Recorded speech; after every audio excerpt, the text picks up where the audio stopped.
नमस्कार दोस्तों, आपका एक बार फिर से बहुत बहुत स्वागत है आपके अपने YouTube channel study with Taranu sir में।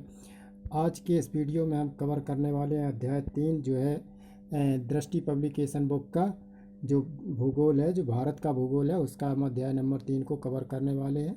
ठीक है, तो इसमें आज हम देखेंगे कि भू आकृतियाँ जो हमारे भारत देश की हैं, वो भू आकृतियाँ कैसी हैं, किस किस टाइप की मिट्टियाँ हैं, किस किस टाइप की जो है रेंज हैं, दर्रा हैं, हिमालय हैं, इन सभी को आज हम कवर करने वाले हैं। तो देखते रहिए, और अगर आपको इसका PDF चाहिए तो हमारे टेलीग्राम चैनल को ज्वाइन कर लीजिए, लिंक डिस्क्रिप्शन में दिया गया है। ठीक है, ये सीरीज़ चल रही है, जो भारत के भूगोल की सीरीज़ चल रही है लगातार, यानी डेली रूप से एक वीडियो आपके पास अवश्य आएगा। ठीक है, तो देरी ना करते हुए शुरू करते हैं। सबसे पहले हम देखते हैं जो है सामान्य परिचय। इसके रूप में सामान्य परिचय देखिए, भारत जो उपमहाद्वीप उच्चावच के दृष्टिकोण में विभिन्न स्थलाकृतियाँ, जो स्थल की आकृतियाँ हैं, का अनोखा सम्मिश्रण है। सम्मिश्रण का मतलब है इसमें पर्वत भी हैं, मैदान भी हैं, पहाड़ियाँ भी हैं और पठार भी हैं, इसको ही सम्मिश्रण कहते हैं। ये सभी उच्चावच भिन्न भिन्न समयांतराल, यानी कुछ कुछ समय अंतराल में या कुछ दायरे के बाद पर हुए भूगर्भ हलचलों व बहा कारकों के सम्मिलित परिणाम है। जैसे ही जो हलचल हुए, जैसे जो अब शादी हिमालय पर्वत बना, तो इसमें एक जो भारत की प्लेट है जो यूरेशियन प्लेट से टकराई, तो उसमें क्या हुआ, भूस्खलन हुआ। भूस्खलन होने के बाद जो ऊपर पर्वत श्रेणियाँ बनी, और उसी के साथ में जब हलचलों जो जैसे भूकंप वगैरह आए, वहाँ पर ऐसी स्थितियाँ उत्पन्न हुई जिससे हमारी भूगर्भिक संरचना या भू स्थल आकृतियाँ बनी। ठीक है, अब भारतीय उपमहाद्वीप में जो वर्तमान भूवैज्ञानिक संरचना व इसके क्रियाशील की भू आकृति प्रक्रम में अंतर्जनित व बाह्यजनित जो बलों तथा प्लेटों के क्षैतिज जो है संरक्षण की अंतःक्रिया के परिणाम स्वरूप अस्तित्व में आए।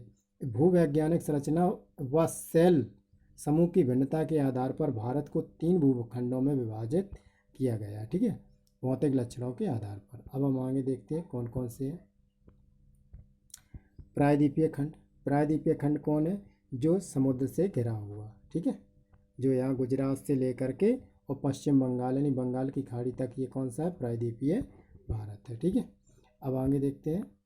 अगला कौन है? हिमालय और अन्य अतिरिक्त प्रायद्वीपीय पर्वतमाला। जो प्रायद्वीपीय भी पर्वतमाला है, जैसे जो विंध्याचल पर्वत है। ठीक है, ये गुजरात के बाद ये थोड़ा यहाँ से गुजरात, और गुजरात के बाद ये है जो प्रायद्वीपीय भारत। अब इसके बाद है यहाँ पर जो क्या बोलते हैं उसको, बंगाल की खाड़ी। बंगाल की खाड़ी के बाद यहाँ पर जो नेपाल के पास में यहाँ पर्वतीय श्रेणियाँ हैं, और कुछ यहाँ पर अन्नामलाई की पहाड़ियाँ हैं, और कांडेमान पहाड़ियाँ हैं, जो इलायची की पहाड़ियाँ हैं, और नन्नामलाई की पहाड़ियाँ हैं। कुछ इधर पहाड़ियाँ, इधर विंध्याचल रेंज है, विंध्याचल पर्वत है, सतपुड़ा पर्वत है। ठीक है, और इधर अरावली की, जो राजस्थान के एरिया में अरावली की पहाड़ियाँ हैं। तो इस प्रकार से हिमालय व प्रायद्वीपीय इधर की जो पर्वतमाला, प्रायद्वीपीय पर्वतमाला में जो अन्नामलाई, नन्नामलाई और कांडेमान की पहाड़ियाँ आ जाती हैं। ठीक है, और उधर जो ऊपर साइड में है जो हिमालय आकृतियाँ जो है, हिमालय की पर्वतीय जो क्षेत्र है, उसको देखा गया। अब सिंधु, गंगा और ब्रह्मपुत्र मैदान। अब इसमें जो इधर से जो ऊपर से आई है, यहाँ से मानसरोवर झील से जो निकली हुई है सिंधु नदी, और इधर से आकर के जो इधर अरब सागर में जो खम्मात की खाड़ी में गिरी आकर के, उसमें सिंधु का जो मतलब मैदान है, उधर जो जैसे पंजाब और इधर साइड का जो मैदान है, इधर गंगा जो यहाँ से निकली है, कहाँ से? गंगोत्री से, और इधर हरिद्वार से होती है, यूपी में एंटर करती है। एंटर के बाद जो है बांग्लादेश में पहुँचती है। बांग्लादेश में इसको पद्मा नाम से बोला जाता है, और 2525 किलोमीटर की दूरी तय करता है। ब्रह्मपुत्र नदी जो है, जो ये भी कहाँ से निकलती है? मानसरोवर झील से निकलती है, राजस्थान से, और जो अरुणाचल प्रदेश से इसे देहांग नदी के नाम से बोलते हैं, और चीन में से यांत्सो नदी से के नाम से बोलते हैं। फिर आगे चल के भारत में से ब्रह्मपुत्र नदी के रूप में वो मांगते हैं। फिर आगे जब बांग्लादेश में जाते तो उसे मैग्ना शायद में बोलते हैं, ऐसा ही कुछ नाम है, फिर कंफर्म कर लेंगे आगे अभी। तो वहाँ से निकलती है। ठीक है, तो ये भी यहीं से आती है, तो इनका भी मैदान मिलता है। ठीक है, अब एक किसी स्थान की भूवैज्ञानिक संरचना जो प्रक्रिया और विकास की अवस्था का परिणाम है। जो प्रक्रिया उसमें हुई और जिस जिस तरीके से उसका विकास हुआ उसी का परिणाम है। भारत में धरातलीय विभिन्नताएं बहुत महत्वपूर्ण है, जिसके आधार पर भारत की विभिन्न भौगोलिक आकृतियां में विभाजित हुए। ठीक है, अब आगे देखते हैं। ये रही हमारी भौगोलिक आकृतियाँ। हमारा ये रहा हमारा प्यारा भारत। ये लद्दाख वाला क्षेत्र है जो, ठीक है, ये तो हिमालय पर्वत तक यहाँ तक राजो हिमालय पर्वत जो यहाँ से लेकर के हिमालय रेंज बोली जाती है, ठीक है, अरुणाचल प्रदेश तक। और ये लद्दाख वाला क्षेत्र है। तो लद्दाख वाला पूरा क्षेत्र कौन सा पर्वतीय क्षेत्र है। फिर इसमें ये पठारी क्षेत्र आ जाता है, ठीक है। और ये जो किनारे है ये तराई का मैदान, ये तराई क्षेत्र होता है, ठीक है, ये तराई का क्षेत्र बोला जाता है। और यहाँ मैदानी क्षेत्र है जो हरे कलर में है, और ये शिलांग की रेंज तक ये मैदानी क्षेत्र है। अब जो यूपी वाला क्षेत्र आता है ये मैदानी क्षेत्र में है, और इधर रेगिस्तान का क्षेत्र है, ठीक है।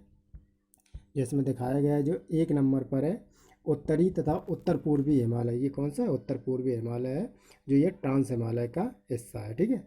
अब आगे देखते हैं उत्तरी, जो दूसरे नंबर पर उत्तरी भारत का विशाल मैदान। ये दूसरे नंबर पर ये क्या है, ये मैदान है जो यूपी वाला क्षेत्र है, और इसे दोआब यानी गंगा जमुना के बीच का क्षेत्र माना जाता है, इसीलिए इसे दोआब कहते हैं। जो पंजाब है ये 5 नदियों के बीच में है, इसीलिए पंजाब कहते हैं। जब 2 नदियों के बीच में मैदान को उसे हम दोआब कहते हैं, ठीक है, इसीलिए इसका नाम पंजाब पड़ा है, क्योंकि वो 5 नदियों के बीच का है। अब जो भारतीय मरुस्थल जो 3 नंबर पर है, ये कहाँ है, भारतीय मरुस्थल है। अब 4 नंबर पर जो प्रायद्वीपीय पठार, ये हमारा भारत का पठार है, ठीक है।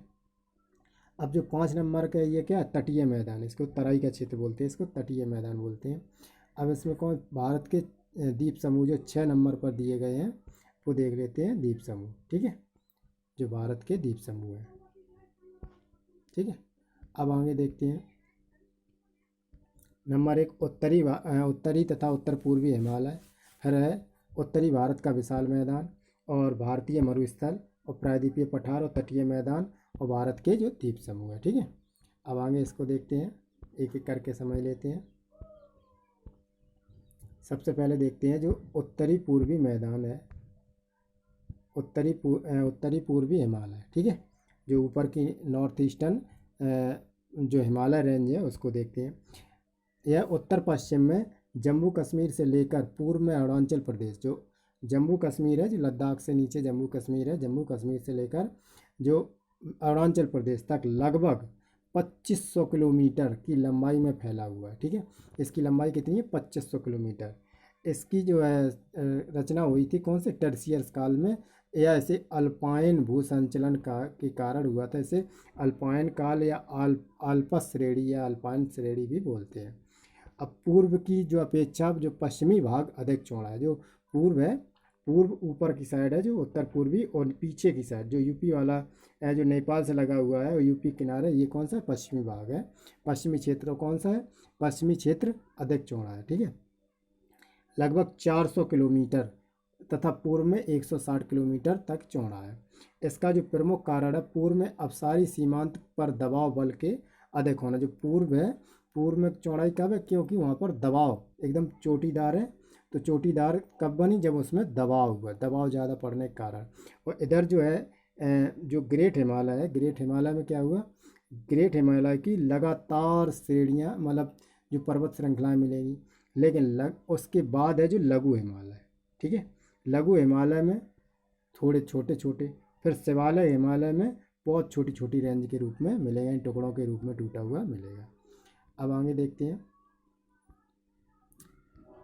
जो पूर्व में जो है दबाव बल के अधिक होने के कारण जो है पूर्वीय पर्वतीय क्षेत्र अधिक ऊंचे होते हैं। जो दबाव ज़्यादा था तो उधर क्या पूर्वी क्षेत्र में एकदम सटीक एकदम ऊंचे, जिसमें यही कारण है कि माउंटेन एवरेस्ट है जो, और कंचनजंगा, जो कंचनजंगा है ये भारत की, ठीक है, भारत में अवस्थित सबसे ऊंची चोटी कौन सी है, कंचनजंगा, जो भारत में अवस्थित है। लेकिन विश्व की सबसे ऊंची कौन सी चोटी है, माउंटेन एवरेस्ट है। जैसी ऊंची पर्वत चोटियाँ जो है हिमालय में ही विद्यमान है, इसके साथ ही हिमालय की श्रेणियाँ जो है भारत की ओर उत्तल तथा तिब्बत की ओर अवतल के रूप में है, ठीक है। इसका दबाव के कारण जो है तिब्बत की ओर अवतल के रूप में है, और भारत की ओर उत्तल के रूप में अवस्थित है, ठीक है। प्लेट जो विवर्तनिकी सिद्धांत के अनुसार हिमालय की उत्पत्ति यूरेशियन प्लेट और भारत की प्लेट से आपस में टकराने पर तथा इन दोनों प्लेटों के बीच जो है तैथिस सागर, ठीक है, तैथिस सागर के अवसादों के बलन पड़ने के कारण उत्तरी बलन जो पड़ने के कारण उत्पन्न हुई, जो इनमें बलन हुई है, ठीक है। जब यूरेशियन प्लेट से जो भारत प्लेट जब टकराई है भारतीय प्लेट और यूरेशियन प्लेट से, तो यहाँ से जब टक्कर लगी तो इस टक्कर से ऊपर अवशेष क्या हुआ, मिट्टी के अवशेष निकले, ठीक है। इसका भूस्खलन हुआ, भूस्खलन होने के कारण ऊपर से वे आकृतियाँ बनी, ठीक है। अब आगे देखते हैं क्या है। उत्तर से दक्षिण की ओर, जो उत्तर ऊपर से जो लद्दाख वाले क्षेत्र से उत्तर से और नीचे दक्षिण की ओर उत्तरी पर्वतीय प्रदेश में इतने भागों में बांटा गया, ठीक है। अब देखते हैं जो ऊपर जो उत्तर, ये उत्तर पूर्वी है और ये पश्चिम है, ठीक है। अब इसको पहले कौन सा है, जो ट्रांस हिमालय, ट्रांस हिमालय कौन है, जो हमारे देश में या हमारे देश से कोई मतलब नहीं, जो बाहर है, हिमालय से बाहर है, हिमालय से बाहर नहीं है, मतलब अपने देश से बाहर है, उसे हम ट्रांस हिमालय कहते हैं। इसके बाद जो बृहद हिमालय या आंतरिक हिमालय, अब बृहद हिमालय जो है कौन सा है, एकदम धनुष आकार का, लगातार इसमें पर्वतीय जो है श्रेणियाँ आगे बनती चली गई, इसमें कोई कट नहीं है। फिर लघु हिमालय या मध्य हिमालय, तो लघु हिमालय छोटा, यानी ज़्यादा नहीं लेकिन ठीक ठाक। अब शिवालिक हिमालय, यह सबसे बड़ा हिमालय है जो छोटे छोटे पर्वतीय क्षेत्र में टूटा हुआ। फिर उत्तर पूर्वीय जो है हिमालय है। अब इसके बाद देखते हैं इसको कौन से श्रेणी में बांटा गया है। अगर हम पूरब से पश्चिम की ओर आएँ, ठीक है, पूरब से अगर हम पश्चिम की ओर आएँ तो हैं ये श्रेणियाँ कौन कौन सी, ट्रांस हिमालय, बृहद हिमालय, लघु हिमालय या मध्य हिमालय, और शिवालिक हिमालय या बाह्य हिमालय या उत्तर पूर्वी हिमालय, ठीक है। ये अगर पूरब से हम पश्चिम की ओर आए, यानी ऐसे समझ लो कि हम चीन से और इधर यूपी की ओर आए, ठीक है, चीन से तिब्बत से हम यूपी की ओर आए तब ये क्रम होगा, ठीक है। अब आगे देखते हैं, अगर हम लद्दाख से लेकर यानी उत्तर से लेकर हम दक्षिण की ओर चलें तो इसको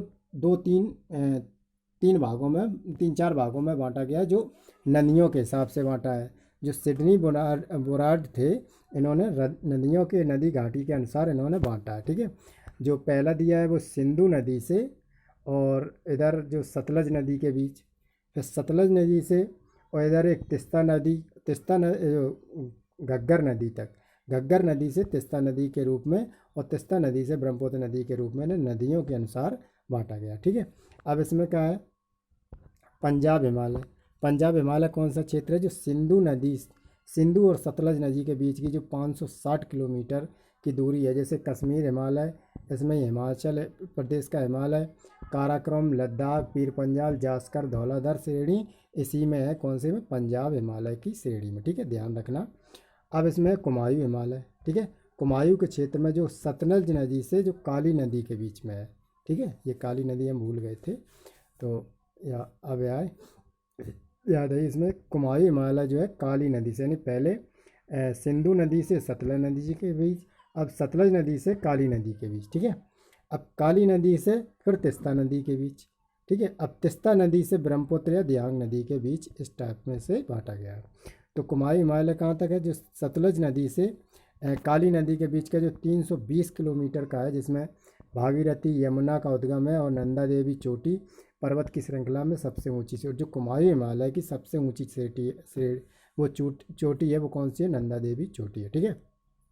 ध्यान रखना, अगर विश्व की बात है तो विश्व की सबसे ऊंची चोटी कौन सी है, विश्व की सबसे ऊंची चोटी अगर विश्व की बात आ जाए तो माउंट एवरेस्ट, अगर भारत में अवस्थित आ जाए तो कंचनजंगा, अगर कुमायूं हिमालय में अवस्थित आ जाए तो कौन सी, जो है नंदा देवी सबसे ऊंची चोटी है, ठीक है।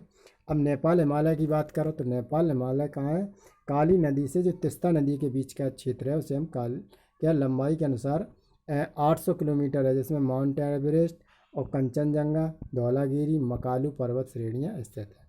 अब असम जो है, असम हिमालय बोलते हैं, जैसे तिस्ता नदी से दियांग यानी इसको ब्रह्मपुत्र नदी भी बोलते हैं के बीच की लंबाई जो 750 किलोमीटर है, ठीक है। इसमें कुल्ला कांगड़ी, नामचा बरवा पर्वत और नागा पहाड़ी का क्षेत्र अवस्थित है, ठीक है। अब इसमें देख लेते हैं चित्र के अनुसार जो ये दिया गया है, इसमें देखो जो असम हिमालय है, ठीक है, ये दिया गया पंजाब हिमालय। पंजाब हिमालय में जो सतलज नदी ये आई है, सतलज नदी से और वो सिंधु नदी से सतलज नदी के बीच जो है ये कौन सा पंजाब हिमालय है। और पंजाब जो सतलज नदी से जो है काली नदी तक ये जो है कुमायूं हिमालय है। काली नदी से और तिस्ता नदी के बीच ये कौन सा, अगर हम उत्तर, इधर उत्तर है और नॉर्थ टू साउथ की बात कर रहे हैं, ठीक है। ये ईस्ट टू वेस्ट की बात नहीं, ईस्ट टू वेस्ट की अगर बात आती है तो वही है पहले ट्रांस हिमालय, इसके बाद बृहद हिमालय, बृहद हिमालय के बाद लघु हिमालय, लघु हिमालय के बाद जो है शिवालिक हिमालय, ठीक है, शिवालय। अब इसके बाद अगर नदी के क्षेत्र में किसके अनुसार, जो सिडनी साइंटिस्ट थे उन्होंने इस टाइप में बांटा है, ठीक है। तो पहले पंजाब हिमालय, कुमायूं हिमालय, पंजाब हिमालय सिंधु नदी से सतलज नदी के बीच, कुमायूं हिमालय जो है सतलज नदी से काली नदी के बीच, और काली नदी से तिस्ता नदी के बीच है नेपाल हिमालय। इसके बाद असम हिमालय है जो तिस्ता नदी से, और दिहांग है जिसे ब्रह्मपुत्र नदी बोलते हैं, उसे बोलते हैं, ठीक है। ये हुआ ब्रह्मपुत्र का क्षेत्र। अब आगे देखते हैं।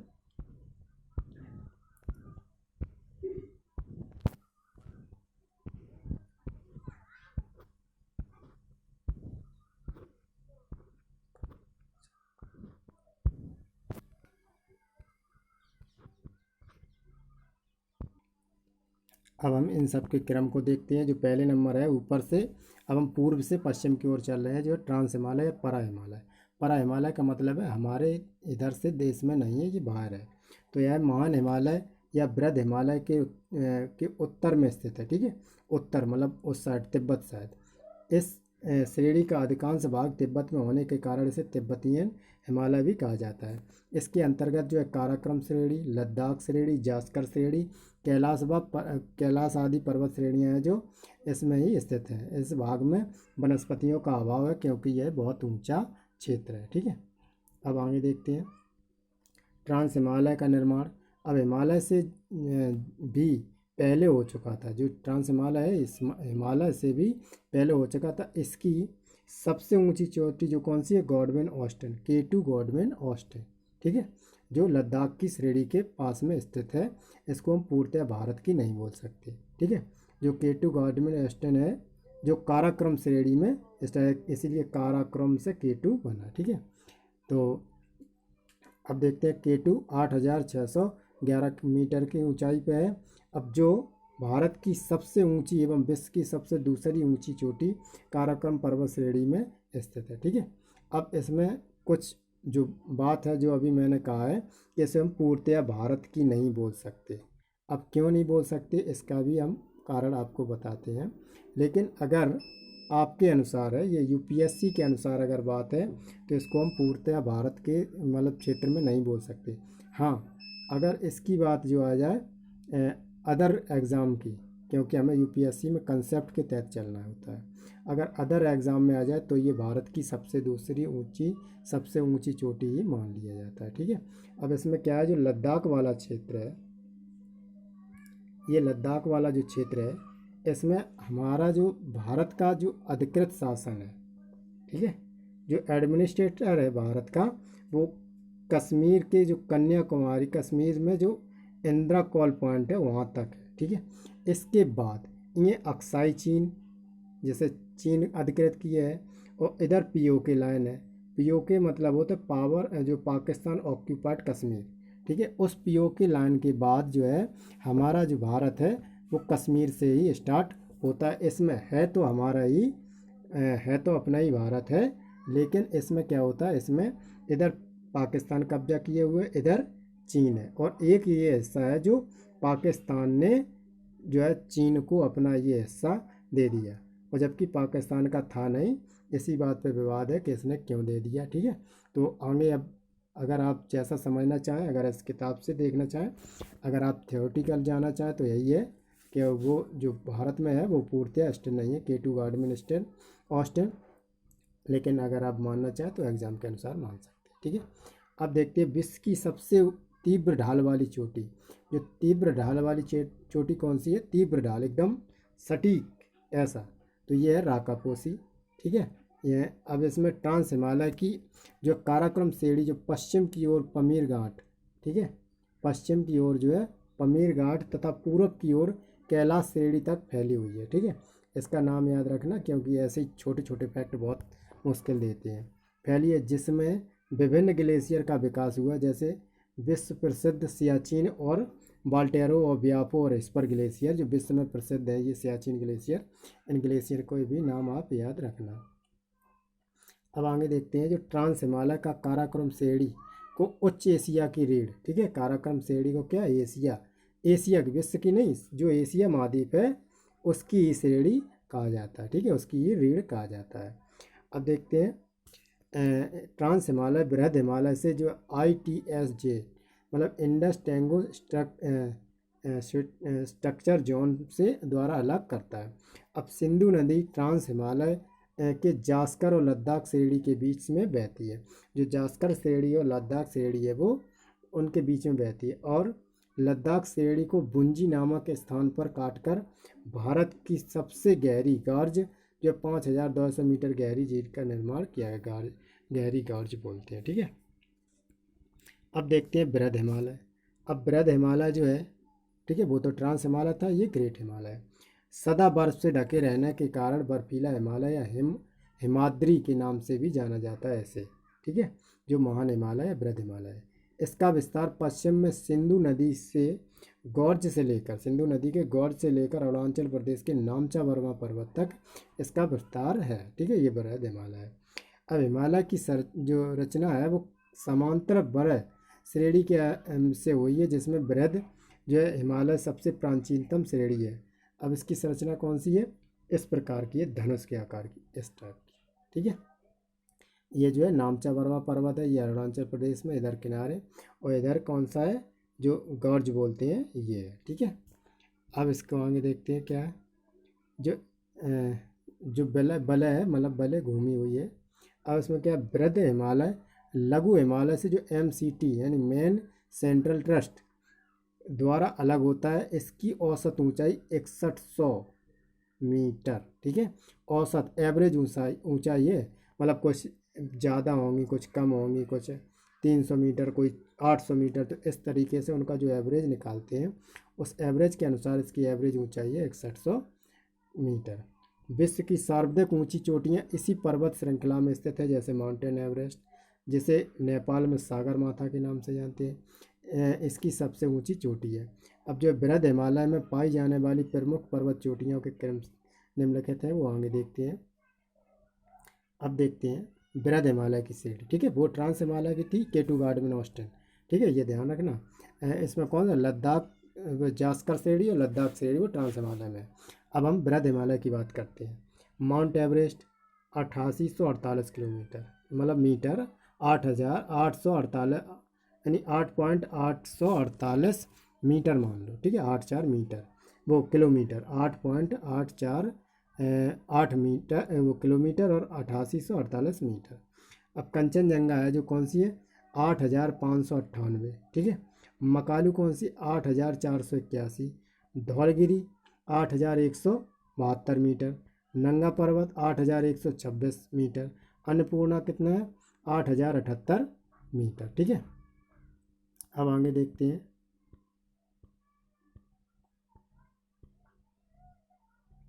इसके बाद है नंदा देवी, ठीक है, जे नंदा देवी है कौन से, बृहद हिमालय के, 7.817 किलोमीटर। अब नामचा वर्मा पर्वत कितने, 7.1756 किलोमीटर। केदारनाथ कितने, 6945 मीटर, ठीक है, 6945 मीटर। अब देखते हैं क्षेत्र। अब जो क्षेत्र है इधर हिमालय, विश्व, भारत और भारत में स्थित हिमालय, ठीक है। अब इसमें सर्वोच्च शिखर और अवस्थिति कहाँ पर है।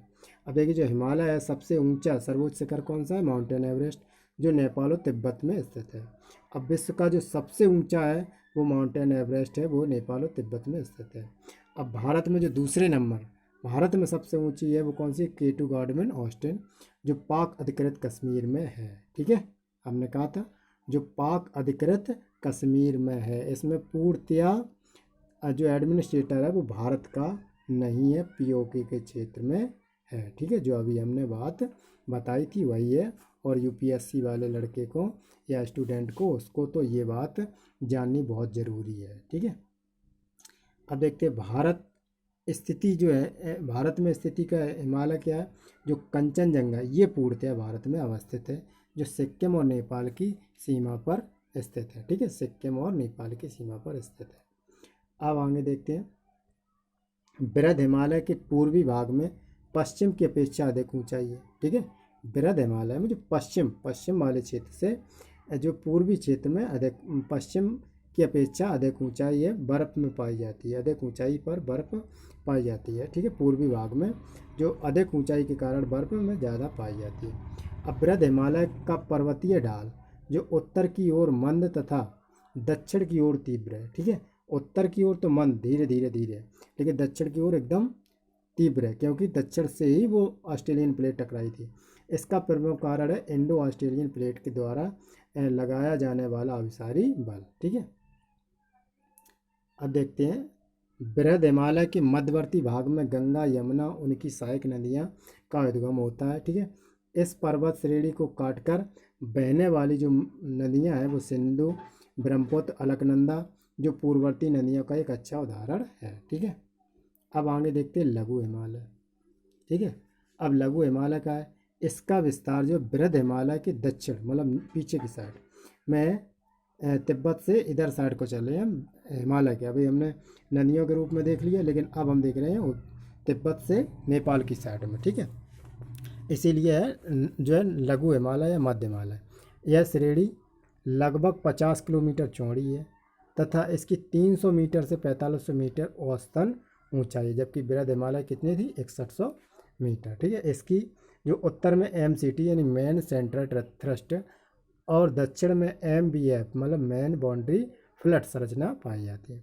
जो है बृहद एवं लघु हिमालय के मध्य कश्मीर घाटी जो है लाहौल स्पीति, कुल्लू घाटी, कांगड़ा घाटियाँ अवस्थित हैं। कश्मीर घाटी में जो हिमोड़ निस्पेज द्वारा निर्मित है, जिसे करेवा कहते हैं, केसर की खेती के लिए अधिक प्रसिद्ध है। ठीक है, अब आगे देखते हैं, जो लघु हिमालय श्रेणी का महाभारत श्रेणी, ठीक है, अथवा हिमाचल जो श्रेणी के नाम से भी जाना जाता है इसे। अब इसमें लघु हिमालय को पश्चिम से पूर्व तक निम्नलिखित श्रेणियों में विभाजित किया गया, पश्चिम से पूर्व। ठीक है, ना कि उत्तर से दक्षिण। जम्मू कश्मीर में जो पीर पंजाल श्रेणी, यह मध्य हिमालय की सबसे लंबी श्रेणी है। धौलाधर श्रेणी, यह हिमाचल प्रदेश में, यह कांगड़ा और कुल्लू घाटी को प्रसिद्ध है। अब मसूरी जो कहाँ उत्तराखंड में स्थित है। आप जब जाएंगे यूपीएससी क्रॉस करके, यहीं आपकी मसूरी में ही ट्रेनिंग होगी। ठीक है, जो लगभग में 1.5 साल की चलती है लगभग में। तो महाभारत श्रेणी कहाँ पर है, ये नेपाल में स्थित है। धौलाधर और पीर पंजाल के दक्षिण में अवस्थित पर्वतीय क्षेत्र है। लघु हिमालय की ढाल पर छोटे छोटे घास के मैदान पाए जाते हैं, जिन्हें कश्मीर का मर्ग कहते हैं, जैसे सोनमर्ग, गुलमर्ग।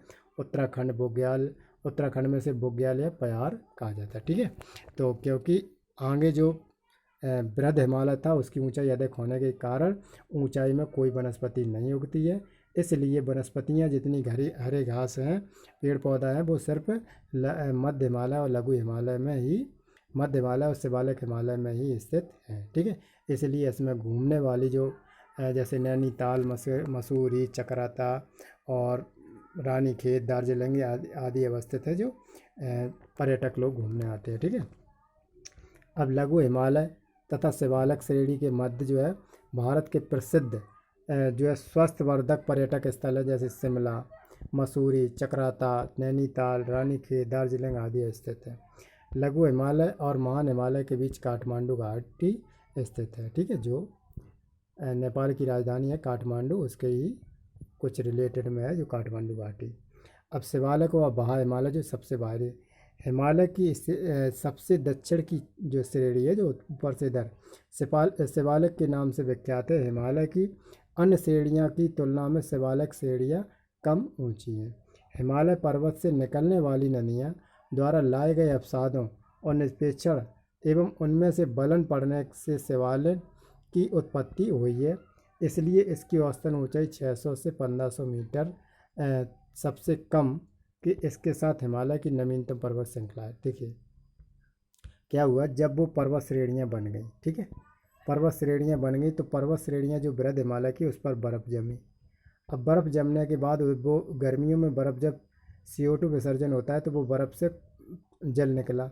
अब जो इसकी किनारी पर जो मिट्टी थी, ठीक है, वो आगे आ कर के यहाँ पर आके इकट्ठी हुई, यानी ऐसी नदियों द्वारा बहाई गई, वो इकट्ठी हुई। अब इतनी इकट्ठी हो गई, कहीं कहीं इकट्ठी होते होते होते होते अब वो एक अवसाद के रूप में ऐसे गोल गोल गोल गोल एक पर्वत के रूप में इन्हें श्रेणी ले ली। इसके बाद ये नदियाँ निकल गई, ठीक है, इसीलिए इसे नवीनतम पर्वत श्रृंखला भी कहते हैं। अब देखते हैं, इसका विस्तार पाकिस्तान में पोटवार बेसिन से लेकर असम के देहांग तक है, ठीक है। शिवालिक और लघु हिमालय के बीच का कई समतल संरचनात्मक घाटियाँ हैं। इन्हें पश्चिम में दून और पूर्व में द्वार कहते हैं, ठीक है, ये ध्यान रखना। अगर पश्चिम की बात करें तो पश्चिम में इसे दून कहते हैं और पूर्व में द्वार कहते हैं, ठीक है। अगर आप ट्रैक से रूप में ध्यान रखना चाहें तो जो इनमें दर्रे होते हैं तो ये मानो कि चीन कहीं द्वार है और इधर दून है, ठीक है। तो देहरादून जो पश्चिम में है और हरिद्वार जो पूर्व में है, ठीक है। कौन से मतलब पश्चिम में न दून कहते हैं और पूर्व में द्वार कहते हैं। जैसे हरिद्वार पूर्व में, जो पूर्व की स्थिति किधर है, जो अरुणाचल प्रदेश साइड, और पश्चिम की स्थिति किधर है, जो पंजाब और उत्तराखंड साइड, ये पश्चिम की स्थिति है। अब देखिए, शिवालिक के निचले भाग को तराई कहते हैं। यह दलदली या वनच्छादित प्रदेश है। जो वही जो तराई के बाद जो स्पेशल मट्टी जो उन पहाड़ियों अवसादियों के बाद भी जो निकलती है, उसके बाद फिर दलदलीय भूमि बन जाती है, वहाँ दलदल सा हो जाता है, उसे तराई का क्षेत्र कहते हैं। HFF हिमालय फॉर्टन फ्लड शिवालिक को भारत के उत्तरी मैदान में से जो MBF जो मेन बाउंड्री फ्लड जो लघु हिमालय से अलग करने वाली संरचना है। अब उत्तर पूर्वी हिमालय, ठीक है, उत्तर पूर्वी हिमालय की बात करें जो अरुणाचल प्रदेश की साइड है। ब्रह्मपुत्र नदी जो है हिमालय की सबसे पूर्वी सीमा को निर्धारित करती है। देहांग गार्ज के बाद हिमालय दक्षिण की ओर एक तीखा अथवा अक्ष संघीय मोड़ बनाते हुए भारत की जो उत्तर पूर्वी राज्यों में फैल जाता है। कौन सा, इस टाइप का, ठीक है, बनाता है, ठीक है, फैल जाता है, उत्तर पूर्वी हिमालय के नाम से जाना जाता है। उत्तर पूर्वी हिमालय की ज़्यादातर पहाड़ियाँ जो छोटे बड़े नदी नालों के द्वारा अलग अलग होती हैं, जहाँ अनेक जनजातियाँ जैसे झूम और स्थानांतरीय कृषि इसी प्रकार की जो जनजातियाँ हैं, तो इनके नाम पे कुछ वहाँ की पर्वत पहाड़ियों के नाम भी रखे गए हैं जो जनजातियों के आधार पर। अब उत्तर पूर्वी क्षेत्र में फैली हिमालय श्रेणियों को अलग अलग राज्यों के नामों से जाना जाता है, जैसे डाफला पहाड़ी, मिरी पहाड़ी, अबोर पहाड़ी, मिसमी पहाड़ी, पटकाई बुम। तो इसमें क्या है, ये जनजातियाँ रहती हैं, उन्हीं के आधार पर है, जो अरुणाचल प्रदेश में स्थित है। अब देखते हैं, अरुणाचल प्रदेश और म्यांमार की सीमा बनाते हैं जो पटकाई बुम। अब नागा पहाड़ी जो नागालैंड में है, मणिपुर पहाड़ी जो मणिपुर में, मिजो पहाड़ी जो मिजोरम में, त्रिपुरा पहाड़ी जो त्रिपुरा में, बरेल श्रेणी जो है असम, मणिपुर और नागालैंड में, मिकिर पहाड़ी जो असम में स्थित है, ठीक है। ये जनजातियों के आधार पर नाम रखे गए हैं, आगे आपको मिलेंगे तो आपको बहुत अच्छी तरह से क्लियर हो जाएगा। अब देखते हैं, जो गारो खासी जयंतियाँ पहाड़ियाँ हैं, ये मेघालय में स्थित है, ठीक है। गारो खासी और जयंतियाँ की पहाड़ियाँ मेघालय में स्थित है। अब आगे देखते प्रमुख के जो हिमालय के प्रमुख हिमनद हैं, मतलब जो जिन्हें हम ग्लेशियर बोलते हैं, हिम का मतलब एक बड़ा क्षेत्र, बर्फ़ जमने के कारण एक बड़ा क्षेत्र जहाँ से नदियाँ निकलती हैं उसे हम हिमनद कहते हैं। जो वो बर्फ़ पिघलती है तो वहीं से नदियों का उद्गम होता है, जिसे हम हिमनद या ग्लेशियर कहते हैं। अंग्रेजी में से ग्लेशियर कहते हैं और हिंदी में से हिमनद कहते हैं, ठीक है।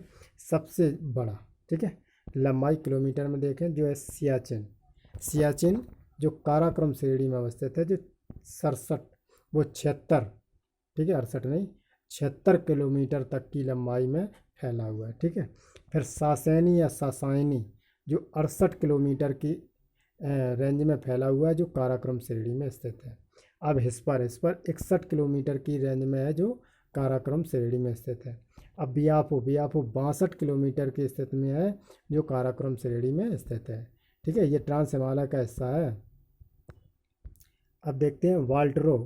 वाल्टेरो कौन सा है? जो 58 किलोमीटर है, जो काराकोरम श्रेणी में स्थित है। बातरा जो 58 किलोमीटर है, जो काराकोरम श्रेणी में स्थित है। चोंगोलुग्मा जो 50 किलोमीटर है, जो काराकोरम श्रेणी में स्थित है, काराकोरम में है। अब खुर्दोपेन 41 किलोमीटर, जो काराकोरम में है। रेमो जो 40 किलोमीटर, वो काराकोरम में स्थित है। अब देखते हैं रेमो। अब पुन्ना, पुन्ना कौन से काराकोरम श्रेणी में स्थित है। और रूपा, रूपा जी कहाँ? पीओगी, पाकिस्तान ऑक्यूपाइड कश्मीर में, जो बृहद हिमालय का हिस्सा है। अब जम्मू, जम्मू का 26 किलोमीटर, जो कंचनजंगा में स्थित है। अब सोनापानी जो 11 किलोमीटर है, वो कश्मीर में स्थित है। गंगोत्री जो 30 किलोमीटर है, और जो कुमायूं या उत्तराखंड के में स्थित है। और इसी गंगोत्री से क्या है? गंगा जी का उद्गम होता है। ठीक है, गंगा नदी का उद्गम है। अब मिलाम, मिलाम 19 किलोमीटर, जो कुमायूं और उत्तराखंड में स्थित है। चोराबाड़ी जो 7 किलोमीटर है, जो कहाँ पर? उत्तराखंड में स्थित है। ठीक है, अब आगे देखते हैं हिमालय के भू आकृतियों खंड के प्रादेशिक विभाजन। ठीक है, प्रादेशिक विभाजन। उच्चावच जो पर्वत श्रेणियों के संरेखण और दूसरी भू आकृतियों के आधार पर हिमालय की श्रेणियों को उपखंड निम्न भाजों में विभाजित किया गया, विभाजित किया जा सकता है। जैसे कश्मीर और उत्तरी पश्चिम हिमालय। ठीक है, अब राज्य के अनुसार हम विभाजन कर रहे हैं। तो हिमालय जो हिमाचल और उत्तराखंड हिमालय, फिर दार्जिलिंग और सिक्किम हिमालय, अरुणाचल प्रदेश हिमालय, जो पूर्वी पहाड़ियाँ और पर्वत मतलब जो उधर से दी गई हैं वो देखते हैं। अब कश्मीर और उत्तरी हिमालय, जो उत्तर पश्चिम हिमालय के बारे में देखते हैं। इसमें काराकोरम, जास्कर, लद्दाख और पीर पंजाल आदि प्रमुख श्रेणियाँ स्थित हैं। ठीक है, कश्मीर वाले में। अब कश्मीर हिमालय में स्थित है। लद्दाख एक शीत मरुस्थल है। ठीक है, यह बृहद हिमालय और काराकोरम श्रेणियों के बीच में स्थित है। अब आगे देखते हैं क्या है। अब देखते हैं इसमें जोजिला, बनिहाल, फोटुला, खारदलांग आदि प्रमुख दर्रे। दर्रे क्या होते हैं? जो श्रेणियाँ हैं। ठीक है, श्रेणियाँ हैं, श्रेणियाँ बड़ी बड़ी हैं, इनसे कुछ निकलने वाले कुछ पास, ठीक है, जहाँ से लोग आ जा सकते हैं, उसको हम दर्रा कहते हैं। ठीक है, इसको हम दर्रा कहते हैं, जहाँ से ये निकल सकते हैं, दर्रा। ठीक है, दर्रा उन्हें पास कहते हैं, एक तरीके से पास। ठीक है, इस क्षेत्र में डल झील, बुलर झील ताज़े जल की झीलें हैं, जबकि पांगोन और सैमपुरी झीलों का जल लवणयुक्त है। नहीं, जो इसे मीठे पानी की झील भी कहते हैं, लेकिन इसे मीठे पानी की झील नहीं कहते हैं, किसी में यह लवणयुक्त मतलब नमक में स्थित है। अब सिंधु और इसकी सहायक नदियाँ झेलम तथा चिनाब इस क्षेत्र की अपवाहित होती हैं, अपवाहित का मतलब निकलती हैं। लेह में जास्कर नदी जो सिंधु नदी से मिलती है। और फिर क्या है आगे? वैष्णो देवी, अमरनाथ। ठीक है, जो ये यात्रा है, वैष्णो देवी, अमरनाथ गुफा तथा चराए शरीफ जैसे प्रमुख तीर्थ स्थल इसी क्षेत्र में अवस्थित है। इसके जो दक्षिणी भाग में अनुदैर्ध्य, ठीक है, लॉन्गिट्यूडिनल घाटियाँ पाई जाती हैं, जिन्हें दून कहते हैं। ठीक है, दक्षिणी भाग में, जिसमें जम्बू दून और पठानकोट दून प्रमुख है। अब आगे देखते हैं हिमाचल और उत्तराखंड हिमालय। हिमालय यह एक ऐसा हिस्सा है, यह हिस्सा हिमालय का यह हिस्सा पश्चिम में रावी नदी और पूर्व में काली नदी, जो घाघरा की सहायक नदियाँ है। देखो, घाघरा और घग्गर, घग्गर अलग है। घग्गर वो है जो सिंधु नदी सभ्यता में उसका उल्लेख होता है, लेकिन घाघरा होती है ये इधर है। ठीक है, के बीच अवस्थित है, जो नेपाल से निकलती है, जो तिस्ता नदी की काली नदी की सहायक नदी है घाघरा। इस खंड में हिमालय की तीनों मुख्य जो है पर्वत श्रृंखलाएं, जो बृहद हिमालय, लघु हिमालय, जिनमें हिमाचल प्रदेश, धौलाधर और उत्तराखंड और नागा टिब्बा कहा जाता है, जिसे शिवालिक की श्रेणियों में स्थित है। इस क्षेत्र की दो प्रमुख स्थलाकृतियाँ हैं, जो शिवालिक और दून, जैसे चंडीगढ़ कालका दून। ठीक है, नालागढ़ दून, देहरादून जो है हरीके दून तथा कोटा दून इत्यादि, जिसमें देहरादून सबसे बड़ी घाटी है। अब भारत की तीसरी सर्वोच्च जो चोटी है वो है नंदा देवी, जो कुमायूं हिमालय में स्थित है। अब बृहद हिमालय की घाटियाँ जो है भोटिया नाम से खाना बदोश समुदाय के लोग रहते हैं, खाना बदोश समुदाय के जो लोग रहते हैं वहाँ पर, जो ऋतु प्रवास करते हैं। ये ग्रीष्म काल में बुग्याल ऊंचाई पर स्थित घास के मैदान में चले जाते हैं, ठीक है, जो गर्मी के क्षेत्र में, तथा शरद ऋतु में ये घाटियों में लौट आते हैं। अब देखते हैं जो प्रसिद्ध फूलों की घाटी एवं गंगोत्री, यमुनोत्री, केदारनाथ, बद्रीनाथ, हेमकुंड और साहेब यहाँ के प्रमुख तीर्थ स्थल हैं, तथा इस क्षेत्र में कई प्रयाग जैसे संगम नदी या संगम जो बोलते हैं, जिसमें देवप्रयाग, कर्णप्रयाग, विष्णुप्रयाग और रुद्रप्रयाग, ठीक है। इसमें क्या है, जो जो गंगा की सहायक नदियाँ हैं जैसे अलकनंदा, भागीरथी, पिंडारी नदी, उनके ये प्रयाग बनाती हैं, ठीक है। जो विष्णु प्रयाग, रुद्र प्रयाग आदि बनाती हैं, और पिंडारी नदी का जो है सबसे पहले देव प्रयाग, ठीक है, जो फिर पिंडारी नदी के लिए कर्ण प्रयाग, फिर विष्णु प्रयाग, फिर रुद्र प्रयाग, जहाँ से दोनों मिल जाती हैं, ठीक है। इसमें मंदाकिनी और अलकनंदा तो ये आई है, अलकनंदा, भागीरथी, फिर इसमें दो मिलती हैं मंदाकिनी, पिंडार नदी, मंदाकिनी इधर से आती है, पिंडार नदी इधर से आती है, ठीक है। इस टाइप की ये नदियाँ मिलती हैं जो आगे अभी उल्लेख करेंगे। अब आगे देखते हैं, उत्तराखंड के तराई भाग में पाताल तोड़ कुएं पाए जाते हैं जो धरातल में स्वतः प्रकट हुए प्राकृतिक जल स्रोत होते हैं। अब आगे देखते हैं, दार्जिलिंग और सिक्किम हिमालय, यह पश्चिम में नेपाल हिमालय तथा पूर्व में भूटान हिमालय में स्थित हैं। यह क्षेत्र कंचनजंगा जैसी ऊंची चोटियां, गहरी घाटियां तथा तेज बहाव वाली नदियों के लिए प्रसिद्ध है। इस पर्वतीय क्षेत्र के उत्तरी भाग में लेप्चा नामक जनजाति निवास करती है, उत्तरी भाग में, ठीक है, ये ध्यान रखना। अब आगे देखते हैं,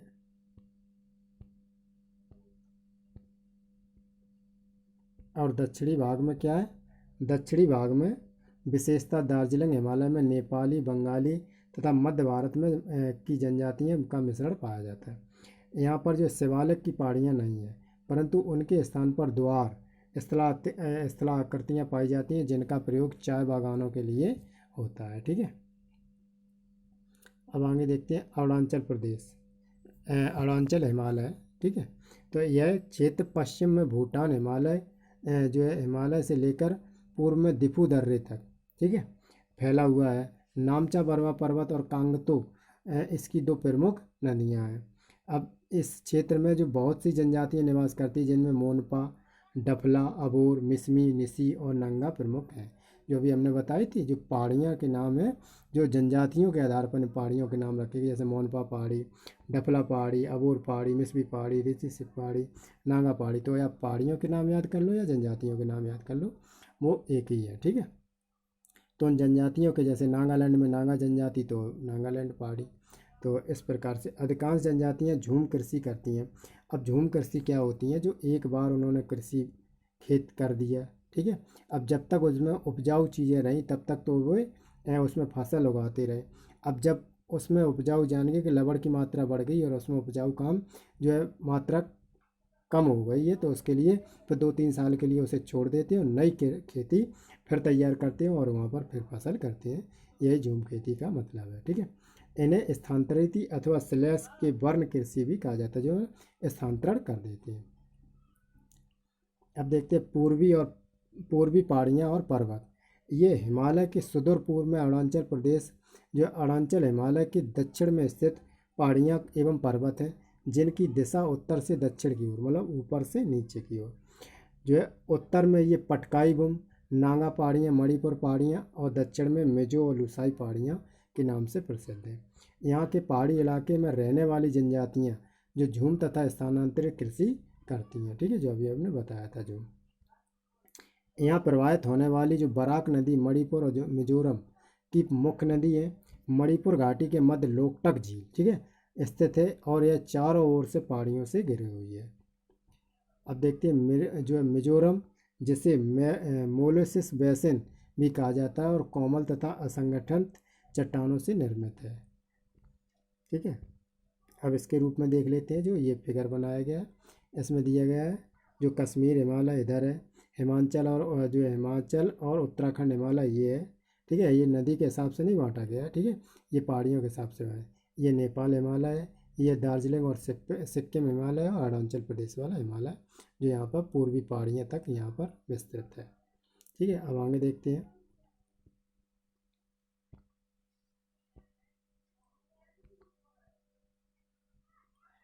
अब पश्चिम एवं पूर्वी हिमालय में अंतर। अब इसमें अंतर क्या है, पश्चिम हिमालय और पूर्वी हिमालय। यह क्षेत्र सिंधु से काली नदी के पश्चिम भाग में विस्तृत है। ठीक है, पश्चिम जो इधर पंजाब साइड का हिस्सा है, जो सिंधु पंजाब वाला उधर, और पूर्वी पूर्वी मतलब जो अरुणाचल प्रदेश, सिक्किम और भूटान वाला हिस्सा है। इसका विस्तार सिक्किम में सिंगालीला पर्वत से पूर्व से लेकर हिमालय की पूर्वी सीमा तक स्थित है।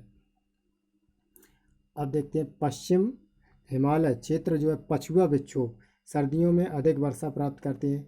पूर्वी हिमालय क्षेत्र जो है दक्षिण पश्चिम मानसून से अधिक वर्षा प्राप्त करता है। जो है यहाँ वर्षा की मात्रा जो है पूर्वी हिमालय क्षेत्र की तुलना में लगभग 1/4 या बहुत कम होती है, जो औसतन वर्षा 100 सेंटीमीटर होती है। अब पूर्वी हिमालय में क्या है, पश्चिमी हिमालय से लगभग 4 गुना अधिक वर्षा की मात्रा प्राप्त करता है। उच्च वर्षा के कारण यहाँ घने जंगलों का विकास है, जो 200 सेंटीमीटर तक वर्षा होती है।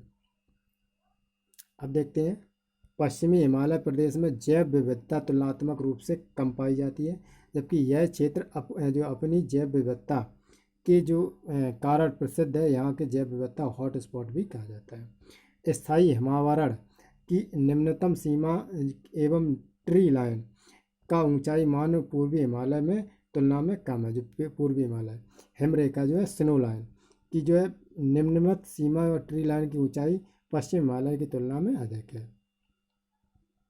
अब क्या, यमुना जो गंगा यमुना सिंधु नदियों आदि क्षेत्र में बहती हैं। यह पूर्वी हिमालय में कोई प्रमुख नदियाँ जो तिस्ता और ब्रह्मपुत्र है। इसके अंतर्गत काराकोरम श्रेणी जो काराकोरम, धौलाधर, जास्कर, पीर पंजाल और कैलाश आदि श्रेणियाँ सम्मिलित है। इसमें पूर्वी में कौन कौन सी है, जो पटकाई बुम नागा पहाड़ियाँ और कंचनजंगा नामचा बर्मा पर्वत ऊंची पहाड़ियाँ स्थित हैं। अब देखते हैं हिमालय के कुछ दर्रे, जो हमने अभी कहा था दर्रे का मतलब है जो पास। ठीक है, कुछ दर्रे देखते हैं जो हिमालय के, कोई ज़्यादा दर्रा नहीं है, अगर एक बार में याद करोगे तो कर लोगे। ठीक है, अब बनिहाल दर्रा। ठीक है, यह जम्मू कश्मीर में लघु हिमालय से पीर पंजाल पर्वत श्रृंखला के बीच स्थित है। यह श्रीनगर और जम्मू को जोड़ता है। कौन, बनिहाल दर्रा। अब क्या है, श्रीनगर से जम्मू का राजमार्ग जो NH-44 पूर्व में NH-1A इसी दर्रे से गुजरता है। ठीक है, अब आगे देखते हैं शीत ऋतु में यह जो यहाँ बर्फ़ का जमाव होने के कारण आवागमन बाधित हो जाता है सर्दियों के टाइम पे। अतः पूरे वर्ष आवागमन के लिए सन 1956 में यहाँ देश की जो प्रथम प्रधानमंत्री पंडित जवाहरलाल नेहरू के नाम से जवाहर सुरंग का निर्माण किया गया था, क्योंकि सर्दी में जो निकल नहीं पाते थे, बर्फ़ के लिए आवागमन बंद हो जाता, तो इसके लिए उन्होंने सुरंग का निर्माण किया है। अभी भी एक नई, पहले एक सिंगल सुरंग थी, अब जो है नई सुरंग डबल सवारी चली जाए उसका निर्माण हुआ है दोनों साइड से। तो अभी आगे कभी आएंगे तो उसमें पढ़ेंगे। अब देखते हैं लानकला। ठीक है, यह ट्रांस हिमालय में स्थित है तथा लद्दाख एवं चीन जो भारत यानी लद्दाख एवं तिब्बत जो भारत और चीन के बीच संपर्क स्थापित करता है। वर्तमान अवस्थिति के अनुसार जो लानकला दर्रा लद्दाख के चीन में अधिकृत क्षेत्र जो अक्साई चीन का हिस्सा है, जो लद्दाख के क्षेत्र में पाया जाता है, उसे जो पाकिस्तान द्वारा चीन को दिया गया है। अब आगे देखते हैं जो अपने जो सामरिक महत्व की दृष्टि से चीन ने इस दर्रे से होकर जो है सिकियांग या सिजियांग एवं तिब्बत को जोड़ने के लिए सड़क मार्ग का निर्माण किया है। अब आगे देखते हैं नाथुला दर्रा। नाथुला यह सिक्किम से बृहद हिमालय जो बृहद हिमालय क्षेत्र में स्थित तथा गंगटोक की एक लहसा जो भारत और चीन के बीच संपर्क मार्ग स्थापित करता है। सन 1962 में भारत और चीन युद्ध के बाद इसे बंद कर दिया गया था, परंतु 2006 में इसे पुनः खोल दिया गया। यह दर्रा भारत एवं चीन के बीच होने वाले प्राचीन व्यापारिक सिल्क के मार्ग को उपशाखा का भाग था। अब देखते हैं जोजिला दर्रा। यह जास्कर श्रेणी जो लद्दाख में स्थित है तथा श्रीनगर और कारगिल एवं लेह जो श्रीनगर और लेह के बीच में संपर्क स्थापित करता है। जोजिला जो श्रीनगर जोजिला मार्ग से जो सामरिक महत्व को देखते हुए इसे राष्ट्रीय राजमार्ग NH-1 तथा पूर्व से NH-1D घोषित किया गया। इसके निर्माण एवं रखरखाव का कार्य सीमा सड़क संगठन को सौंपा गया है। ठीक है, अब आगे देखते हैं लिपुलेख दर्रा। लिपुलेख दर्रा जो है उत्तराखंड में कुमाऊं श्रेणी में अवस्थित है, जो उत्तराखंड और कुमाऊं को क्षेत्र को तिब्बत से जोड़ता है। ठीक है, मानसरोवर जब यात्रा करते हैं तो इसी दर्रे से होकर तीर्थयात्रियों को जाना पड़ता है। लिपुलेख दर्रा जो है भारत एवं चीन के बीच होने वाले व्यापार के लिए स्थलीय मार्ग भी प्रदान करता है। यह भारत और चीन व नेपाल के मध्य सीमा बनाता है। अब देखते हैं बॉमडिला दर्रा। बॉमडिला क्या है? यह अरुणाचल प्रदेश जो में अवस्थित है, जो उत्तर पूर्वी हिमालय अरुणाचल प्रदेश को तिब्बत की राजधानी ल्हासा से जोड़ता है। बर्फबारी तथा प्रतिकूल मौसम के कारण शीत ऋतु में बंद रहता है। अब दिफू दर्रा, ठीक है, अब दिफू दर्रा कौन है? दिफू दर्रा जो है अरुणाचल प्रदेश में भारत और चीन तथा म्यांमार की सीमा में स्थित है। अरुणाचल प्रदेश में स्थित यह दर्रा अरुणाचल प्रदेश एवं मोंडले जो है म्यांमार के बीच एक छोटा रास्ता जो उपलब्ध कराता है। भारत एवं म्यांमार के बीच जो है यह एक परंपरागत मार्ग जो व्यापार एवं परिवहन के लिए पूरे वर्ष खुला रहता है। अब देखते हैं काराकोरम दर्रा। काराकोरम दर्रा जो है हिमालय के काराकोरम श्रेणियों में मध्य लद्दाख संघ राज्य क्षेत्र जो है लद्दाख केंद्र शासित क्षेत्र में स्थित है, जो भारत और चीन के बीच में संपर्क मार्ग प्रदान करता है। भारत एवं चीन के बीच जो है तनाव की स्थिति होने के कारण काराकोरम दर्रे को वर्तमान समय में आने जाने के लिए बंद किया गया है तथा चीन द्वारा वर्तमान में इस दर्रे का अतिक्रमण कर लिया गया है। ठीक है, अब आगे देखते हैं फिर क्या है। हिमालय पर्वत श्रृंखलाओं के स्थित जो है सभी दर्रे में काराकोरम दर्रा सर्वाधिक ऊंचाई पर स्थित है, जो लगभग 5,540 मीटर की ऊंचाई पर स्थित है। ये फैक्ट याद रखना। अब रोहतांग दर्रा। रोहतांग दर्रा क्या है? हिमाचल प्रदेश जो है लघु हिमालय में स्थित है, एक दर्रा है जो मनाली जो है मनाली को लेह से एक सड़क मार्ग से जोड़ता है। रोहतांग दर्रा केवल मई से नवंबर तक ही खुला रहता है, क्योंकि अन्य समय बर्फीले तूफान और हिमस्खलन के कारण इस मार्ग पर यात्रा करना बहुत मुश्किल होता है। अब रोहतांग दर्रा को हिमाचल प्रदेश में लाहौल स्पीति जिले का प्रवेश द्वार कहा जाता है। यह दर्रा जो कुल्लू और लाहौल स्पीति को आपस में जोड़ता है। अब देखते हैं बुर्जिल दर्रा। बुर्जिल का है? बुर्जिला दर्रा जो हिमालय में भारत एवं पाकिस्तान के बीच नियंत्रण रेखा पर स्थित है। बुर्जिला जो है कश्मीर, गिलगिती तथा श्रीनगर के बीच एक प्राचीन मार्ग जो है इसी दर्रे से होकर मध्य एशिया के मार्ग से गुजरता है, जो शीत ऋतु में बर्फ से ढक जाने के कारण व्यापार का परिवहन बंद रहता है। अब यह दर्रा जो है पाकिस्तान अधिकृत जो कश्मीर घाटी तथा भारत के कश्मीर घाटी जो लद्दाख देवासाई मैदान से जोड़ता है। अब देखते हैं कुछ नाम। काराकोरम दर्रा कहाँ पर स्थित है? ट्रांस हिमालय में अवस्थित ही कहाँ पर? लद्दाख में भारत और चीन को जोड़ता है। अब देवसांग दर्रा जो है ट्रांस हिमालय में जो है लद्दाख में स्थित है, जो भारत और चीन को जोड़ता है। लानकला दर्रा जो है ट्रांस हिमालय में लद्दाख में स्थित है, भारत और चीन को जोड़ता है। चांगला दर्रा ट्रांस हिमालय में है, जो दर्रा लद्दाख में स्थित है, जो भारत और चीन को जोड़ता है। जो जराला दर्रा कहाँ पर? ट्रांस हिमालय में स्थित है, जो लद्दाख और भारत चीन को जोड़ता है। जो खरदुला दर्रा ट्रांस हिमालय में लद्दाख और भारत चीन को जोड़ता है। ठीक है, अब आगे देखते हैं। जो बुर्जिला दर्रा जो बृहद हिमालय में स्थित है, जम्मू कश्मीर और श्रीनगर जो है गिलगिती को जोड़ता है। अब वारालाचा दर्रा जो बृहद हिमालय में स्थित है, हिमाचल प्रदेश और जो है लेह और मनाली को जोड़ता है। सिपकला दर्रा जो है बृहद हिमालय में स्थित है, जो प्रवेश जो है हिमाचल प्रदेश और शिमला तिब्बत चीन को जोड़ता है। अब नीतीरा दर्रा बृहद हिमालय जो उत्तराखंड और भारत चीन को जोड़ता है, उत्तराखंड में स्थित है। मानाला दर्रा बृहद हिमालय जो उत्तराखंड में स्थित है, भारत और चीन को जोड़ता है। मुलिंग दर्रा जो बृहद हिमालय में स्थित है, उत्तराखंड और चीन भारत और चीन को जोड़ता है। जेलेपला दर्रा बृहद हिमालय जो सिक्किम और गंगटोक को ल्हासा को जोड़ता है। अब आगे देखते हैं।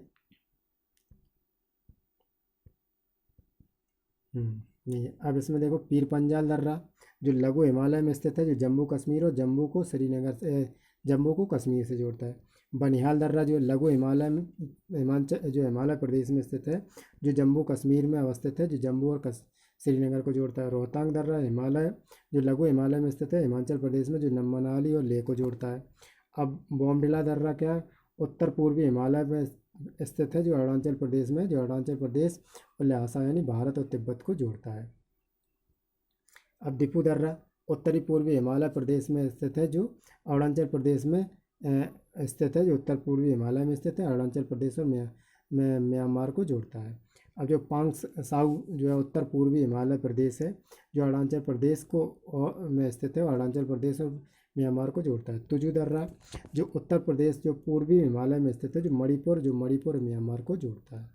ठीक है, अब आगे देखते हैं भारत की प्रमुख घाटियाँ जो जम्मू कश्मीर और लद्दाख में स्थित है।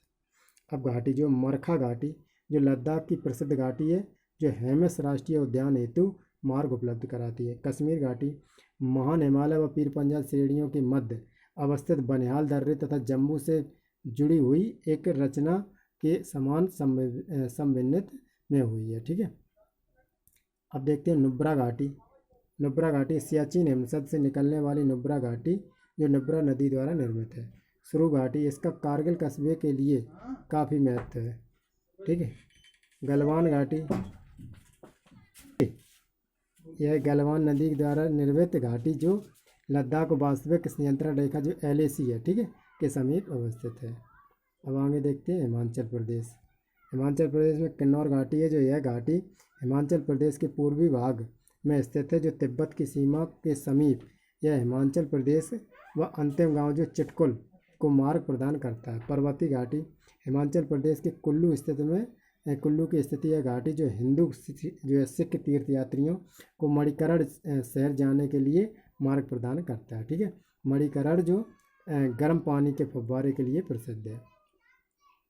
अब देखते हैं सांगला घाटी का इसे बास्पा घाटी के नाम से भी जाना जाता है। मालनादा घाटी जो है यह हिमाचल प्रदेश और छोटा यूनान के रूप में प्रसिद्ध है। कुल्लू घाटी इसे देवताओं की घाटी कहा जाता है। इसे 7 दिवसीय दशहरा त्यौहार के लिए भी जाना जाता है। यह धौलाधर से एवं पीर पंजाल श्रेणियों के मध्य अवस्थित है। ठीक है, अब आगे देखते हैं जो पांगी घाटी यह लाहौल और पांगवाला और भेटिया लोगों के आवास क्षेत्र है। स्पीति घाटी बौद्धों की प्रसिद्ध जो है तपो मठ की इसकी घाटी अवस्थित है। लाहौत घाटी इस घाटी से होकर चंद्र एवं भागा नदियाँ प्रवाहित होती हैं, जो चेनाब नदी बन जाती है आगे जा कर के। कांगड़ा घाटी जो प्रमुख सांस्कृतिक एवं पर्यटक स्थल जो धर्मशाला इसी घाटी में अवस्थित है। अब आगे देखते हैं चंबा घाटी भारमोर और डलहौजी को खज्जियार प्रमुख जो पर्यटक स्थल इस घाटी में अवस्थित है। अब आगे देखते हैं उत्तराखंड की घाटी जो पहले देखते हैं दून घाटी यह घाटी शिवालिक हिमालय एवं लघु हिमालय के मध्य स्थित है, जो हिमालय के अनुदैर्घ्य घाटी का उदाहरण है। ज्वार घाटी इसे मिलान घाटी या गौरी गंगा घाटी के नाम से जाना जाता है। फूलों की घाटी चमोली जिले में स्थित वन्य जीवों के लिए प्रसिद्ध, इसे यूनेस्को बायोस्फीयर नेटवर्क में 2004 में शामिल किया गया है। ठीक है, अब आगे देखिए धर्मा घाटी इसका निर्माण धर्मगंगा नदी द्वारा होता है। सोर घाटी यह जो घाटी पिथौरगढ़ में स्थित है। यह कत्तिचूरी राजवंश का शासन था, यह अयोध्या से यहाँ आए थे। अब नेलांग घाटी यह घाटी उत्तर काशी जिले में स्थित गंगोत्री नेशनल पार्क में अवस्थित है। यह भारत चीन सीमा के निकट स्थिति है, जिसे जो है 1962 में युद्ध के बाद बंद कर दिया गया था। मई 2015 में पर्यटकों के लिए खोल दिया गया था। अब पश्चिम बंगाल की देखते हैं। पश्चिम बंगाल की जो नेवरा घाटी है दार्जिलिंग की कालिम्पोंग में स्थित है। इसे 1986 में राष्ट्रीय पार्क घोषित किया गया। अब सिक्किम में देखते हैं चुम्मी घाटी के भारत सिक्किम भूटान एवं चीन तिब्बत तीनों को मिलन बिंदु पर स्थित होने के कारण इसे सामरिक महत्व अधिक है, जो डोकलाम क्षेत्र इसी के अंतर्गत आता है। यह घाटी सिलीगुड़ी भारत की चेन्नई को 500 किलोमीटर की दूरी पर स्थित है। अब चाम्बी घाटी के बारे में देखो। चुम्बी घाटी है पहले सिक्किम का हिस्सा था, जो वर्ष 1752 में तिब्बत का अंग बना। यहाँ से स्थानीय निवासियों में प्रोमोमा कहा जाता है, जो तिब्बती वंश के हैं। और 1904 में जो अंग्रेजी शासन और तिब्बत के बीच जो समझौता हुए के बाद उन याक उत्पादों को सुहागा और अन्य स्थानीय उत्पादों का बड़ा व्यापारिक मार्ग बनकर उभरा।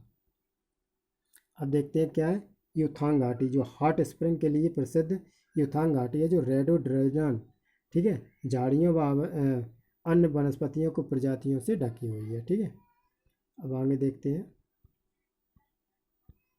चैप्टर थोड़ा लंबा हो गया, कोई बात नहीं, लेकिन जानकारी भी तो अच्छी मिली। ठीक है। और नागालैंड, अब देखो जुकू घाटी। अब भारत के पूर्वोत्तर राज्य जो है नागालैंड में स्थित है। जून एवं जो सितंबर माह में संपूर्ण घाटी जंगली जो है फूलों से ढक जाती है। अब आंध्र प्रदेश जो है अराकू घाटी, यह घाटी गालीफोंडा और रत्ताकोंडा, सुंकरीमेट्टा एवं चित्तामोगोंडी नामक पहाड़ियों से घिरी हुई है।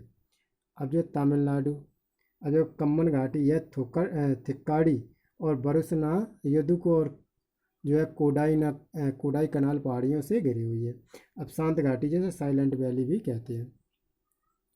अब जो जैव विविधता के हेतु प्रसिद्ध है केरल की पलक्कड़ जिले में जो है नीलगिरी की पहाड़ियों पर स्थित है।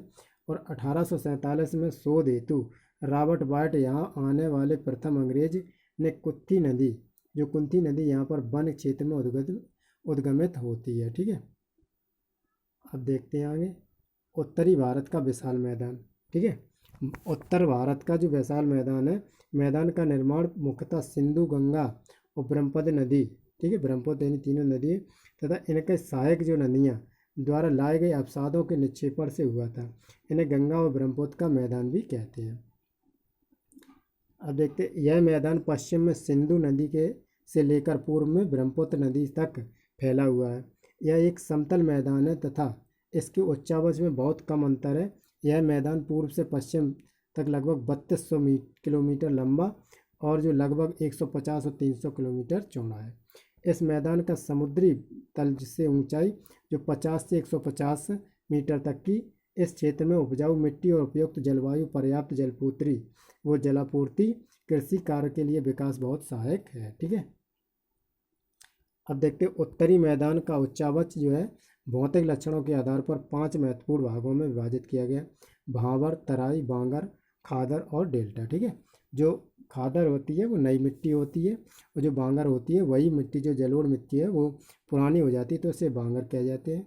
ठीक है। जो पर्वतों से नीचे जस्ट उसे हम तराई का क्षेत्र कहते हैं, जो दलदली क्षेत्र होता है। ठीक है। अब देखते हैं भांवर, आगे समझ लेते हैं। उत्तर भारत में शिवालिक के गिरिपद प्रदेश में सिंधु नदी से तीस्ता नदी का क्षेत्र को भांवर कहा जाता है।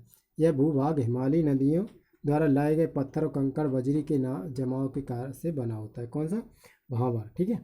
और इसकी चौड़ाई सामान्यतः 8 से 10 किलोमीटर। जो पत्थर कंकड़ है वो वहीं स्थित हो गए, इसे हम भांवर कहते हैं। अब इस भूभाग में छोटी नदियाँ पत्थर कंकड़ बजरी के ढेर के नीचे से प्रवाहित होने के कारण अदृश्य हो गई, यानी कंकड़ पत्थर होने के कारण वो नदियाँ धीरे धीरे नीचे से निकल गई, ऊपर नहीं दिखेगी। ठीक है, अदृश्य हो गई। यह क्षेत्र कृषि के लिए उपयुक्त नहीं है। ठीक है। अब आगे देखते हैं तराई। यह क्षेत्र भांवर प्रदेश के दक्षिण द्वारा दलदली क्षेत्र के है तथा बारीक कंकड़ पत्थर रेत चिकनी मिट्टी से बना है। इसकी चौड़ाई जो 10 से 20 किलोमीटर तक है सामान्यतः। अब आगे देखते हैं। अब भांवर क्षेत्र में जो नदियाँ अदृश्य हो जाती हैं वे तराई क्षेत्र में धरातल से पुनः दृश्यमान हो जाती हैं। वर्षा की अधिकता के कारण तराई का विस्तार पश्चिम की अपेक्षा पूर्व में अधिक पाया जाता है। इस क्षेत्र में ढाल की कमी के कारण पानी बिखरा हुआ बहता है, जिससे इस क्षेत्र की जो भूमि सदैव नम रहती है एवं कृषि के लिए विशेषकर गन्ना, चावल, गेहूँ आदि के लिए उपयुक्त है। अब बांगर। यह मिट्टी जो है मैदान की उच्च भूमि जो पुरानी जलोढ़ मिट्टी से निर्मित है। उत्तरी मैदान का सर्वोच्च विशालतम जो भाग पुराने जलोढ़ या बांगर से बना है। इसका विस्तार जो है मुख्य रूप से पंजाब और उत्तर प्रदेश के मैदान भागों में पाया जाता है। इसमें कंकड़ भी पाए जाते हैं और शुष्क क्षेत्रों में लवड़िये एवं क्षारीय उत्फलन देखने को मिले, जिसे रे या कल्लर कहते हैं। ठीक है। बांगर क्षेत्रों में नदियों के बाढ़ वाले मैदान के तल से ऊपर स्थित होता है, इसलिए यहाँ नदियों की बाढ़ का जल नहीं पहुँच पाता है। ठीक है।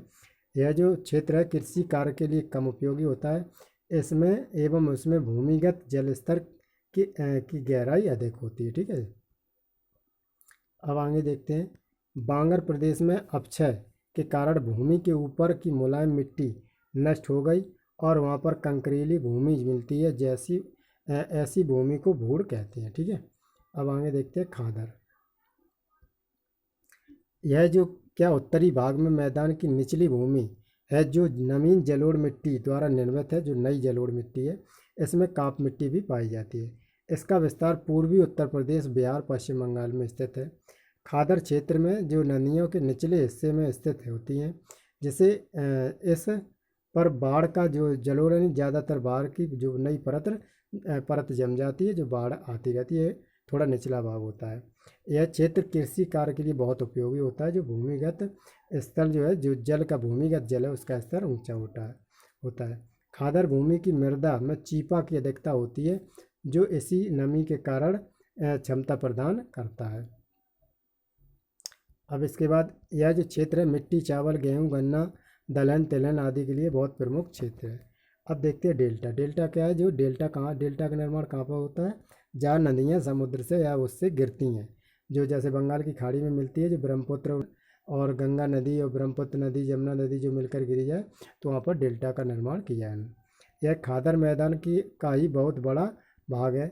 इसका विस्तार निचली गंगा घाटी जो पश्चिम बंगाल में पाया जाता है, इसे पुराना या नया पंख या दलदली समृद्ध कहते हैं। यहाँ उच्च भूमि को चार कहते हैं। ठीक है, उच्च भूमि क्या कहते हैं? चार। उत्तरी भारत में विशाल मैदान में प्रदेशिक आधार पर मुख्यतः चार उपवर्ग में विभाजित किया गया है: पंजाब मैदान, गंगा मैदान और राजस्थान मैदान और ब्रह्मपुत्र मैदान। ठीक है, अब आगे देखते हैं। अब देखते हैं पंजाब का मैदान, जो सिंधु तथा इसकी सहायक नदियाँ झेलम, चिनाब, रावी, व्यास तथा सतलज के द्वारा निर्मित मैदान को पंजाब का मैदान कहते हैं। इसका भौगोलिक विस्तार जो है भारत एवं पाकिस्तान के दोनों के देशों में, लेकिन सर्वाधिक विस्तार पाकिस्तान में है। जो पाकिस्तान है, पाकिस्तान में आज भी दिन पंजाब है। ठीक है, और उसका जो बंटवारा हुआ तो उसमें कम हिस्सा पंजाब का भारत के पास रहा और ज़्यादा हिस्सा पंजाब का पाकिस्तान के पास रहा। भारत में पंजाब के मैदान के अंतर्गत बारी और बिस्त दोआब के क्षेत्र आते हैं, जो कृषि की दृष्टि में भारत के एक विकसित क्षेत्र है। ठीक है, पंजाब की जो पुरानी जलोढ़ भूमि है, जो बांगर तथा बैंडलैंड को अनुवर्म भूमि कहती है, जिसे अनुवर्म भूमि कहती है। ये इफेक्टिव नाम है, तो इसे याद कर लेना।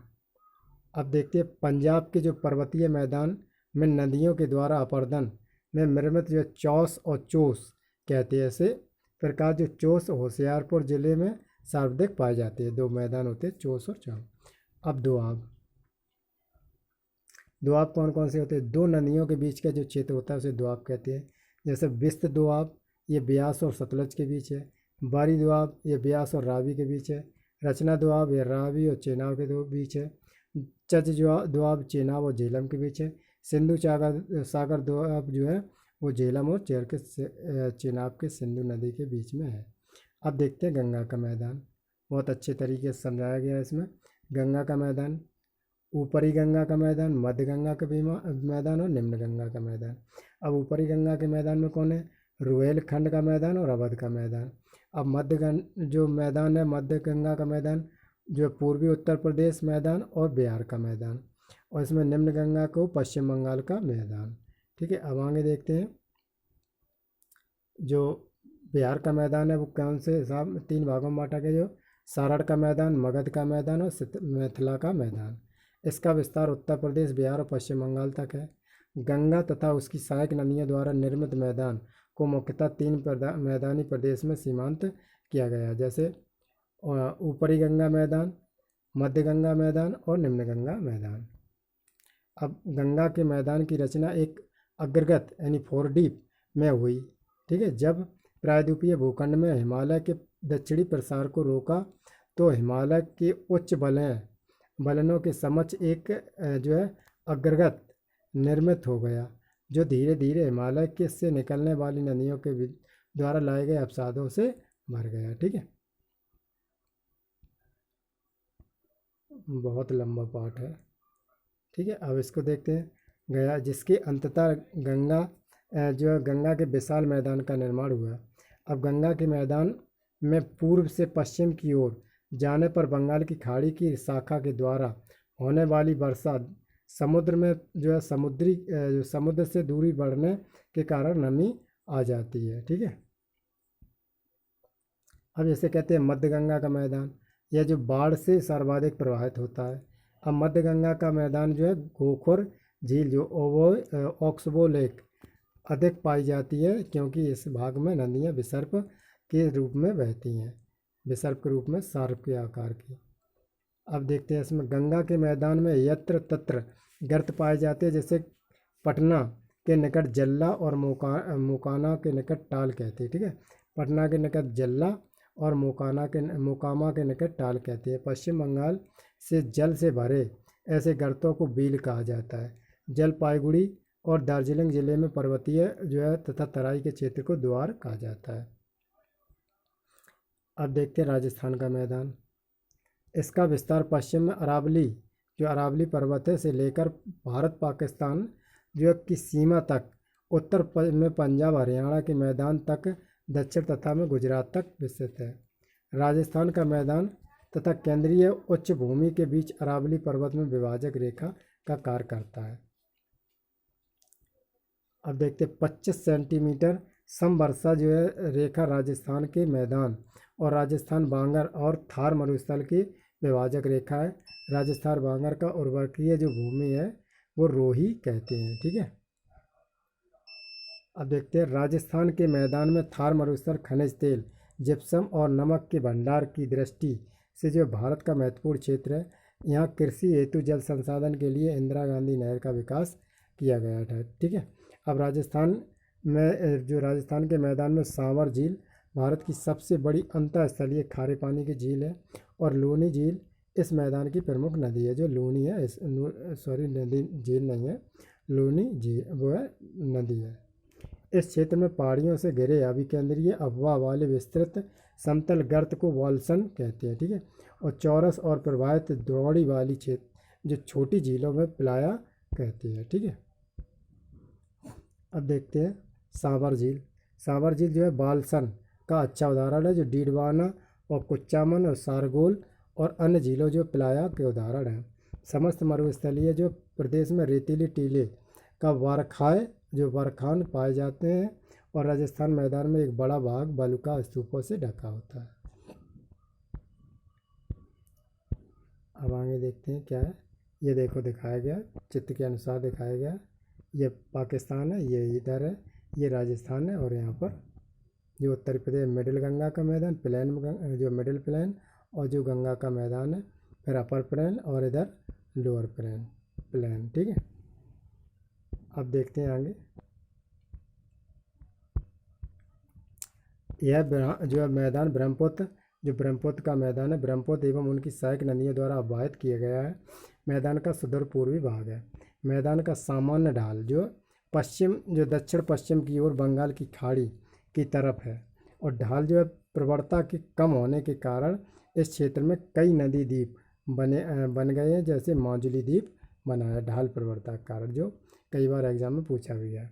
असम घाटी के उत्तरी किनारों में ढाल खड़ा, परंतु दक्षिणी किनारों में जो ढाल मेघालय की तरफ मंद पाया जाता है।